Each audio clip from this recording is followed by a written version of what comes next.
Pemirsa, Anda masih bersama kami dalam Berita Lampung. Bagi Anda yang baru bergabung, inilah Berita Lampung Pilihan hari ini.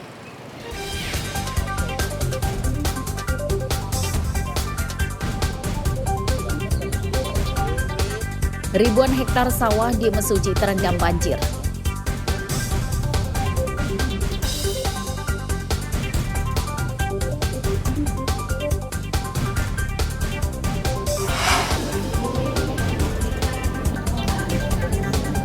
Dua polisi pencuri mobil disidang.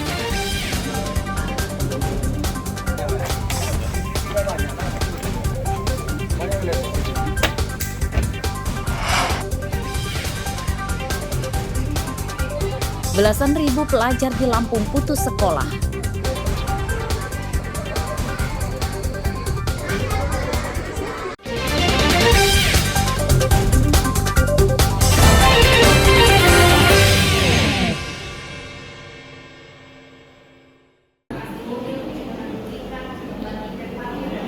Dua polisi Polda Lampung duduk di kursi pesakitan Pengadilan Negeri Tanjung Karang, Bandar Lampung karena mencuri mobil di sebuah mal. Selasa siang terdakwa bernama Bribda Fajar Wicaksono dan Bribda Chandra Setiawan menjalani sidang dengan agenda tuntutan dari jaksa. Pada sidang ini, jaksa menuntut terdakwa Fajar Wicaksono hukuman 1 tahun 10 bulan penjara, sementara terdakwa Chandra dituntut hukuman 1 tahun 6 bulan penjara. Menurut jaksa, hal yang meringankan hukuman terdakwa yakni bersikap kooperatif selama sidang.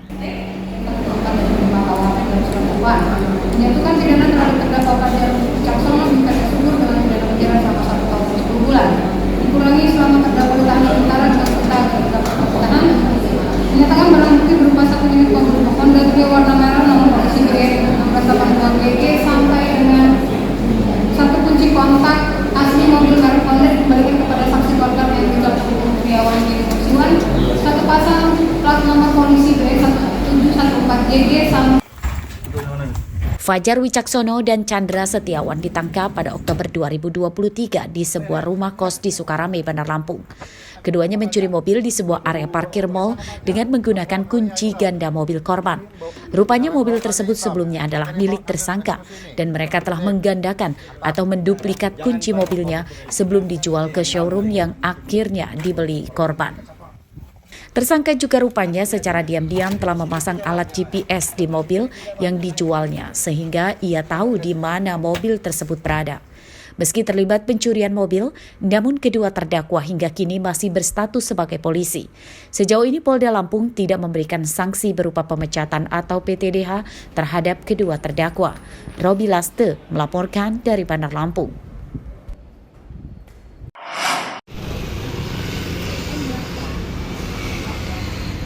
Memasuki akhir bulan Januari ini, harga beras dan telur terus merangkak naik, seperti terpantau di Pasar Tugu, Kecamatan Kedamaian, Bandar Lampung, Selasa pagi.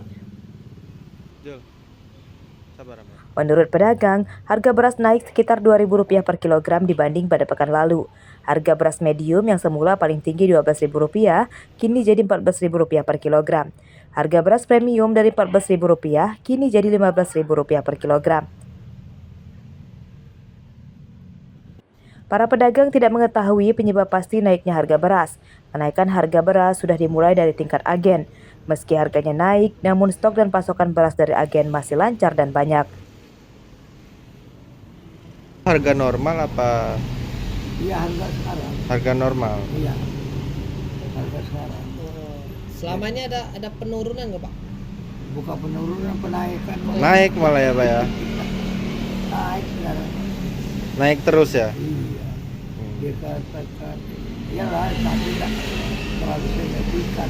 Nggak terlalu signifikan. Sementara itu, harga telur juga sekitar 2 pekan lalu anjlok di kisaran Rp23.000 per kilogram, kini sudah naik lagi.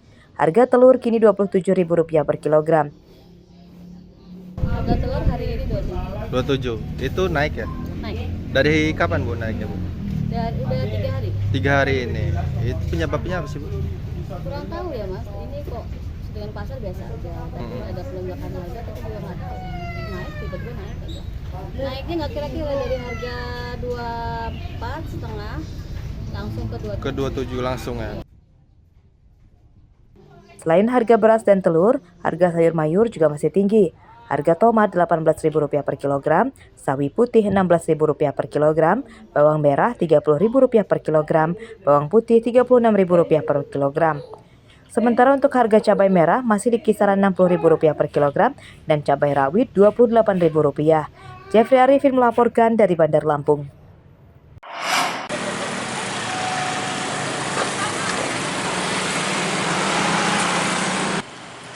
Empat daerah masuk penilaian pelayanan publik kategori rendah. Keempatnya adalah Bandar Lampung, Tanggamus, Lampung Barat, dan Waikanan. Penilaian tersebut disampaikan Ombudsman Lampung berdasarkan hasil survei sepanjang 2023. Ombudsman menegaskan semua pemerintah daerah diminta untuk memperbaiki pelayanan publik. Kondisi ini dipandang sangat miris karena pada 2019 seluruh daerah di Lampung mendapat penilaian dengan kategori tinggi atau baik, namun kini justru kualitasnya terus menurun.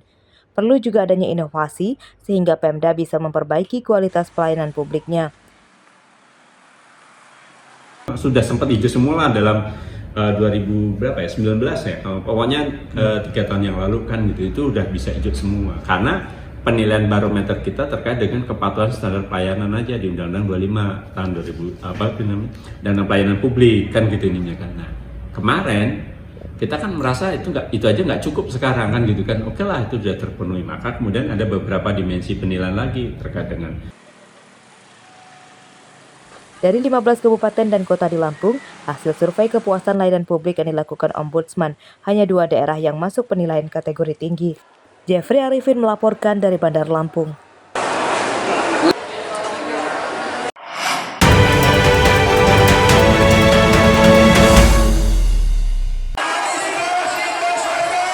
Jadwal kampanye terbuka sudah mulai sejak 21 Januari hingga 7 Februari 2024 mendatang. Untuk itu, Bawaslu Bandar Lampung mengimbau semua peserta pemilu untuk menghindari kampanye negatif seperti ujaran kebencian, ujaran mengandung sara, hingga politik uang. Apalagi salah satu metode kampanye yang diperbolehkan menurut aturan KPU adalah media sosial. Semua peserta pemilu diminta bijak memanfaatkan media sosial untuk menyosialisasikan program dan visi misi mereka. Selama kampanye terbuka, masyarakat diharapkan ikut membantu mengawasi dan segera melapor ke Bawaslu jika ada pelanggaran kampanye. Masyarakat juga diajak untuk bijak memilih dan tidak mudah terprovokasi isu-isu negatif. Peserta kampanye itu kami himbau juga untuk tidak melakukan hate speech atau ujaran kebencian terkait dengan karena sekarang sudah masuk dalam kampanye boleh di 21 Januari media sosial bisa kampanye, maka harapan kami tidak melakukan negatif campaign pada peserta kampanye. Selama kampanye terbuka, Bawaslu akan mengawasi penggunaan aset milik daerah. Pasalnya, sejumlah kegiatan kampanye berada di lokasi yang dikelola pemerintah daerah, seperti lapangan bahkan kendaraan dinas. Arsadi Saputra melaporkan dari Bandar Lampung.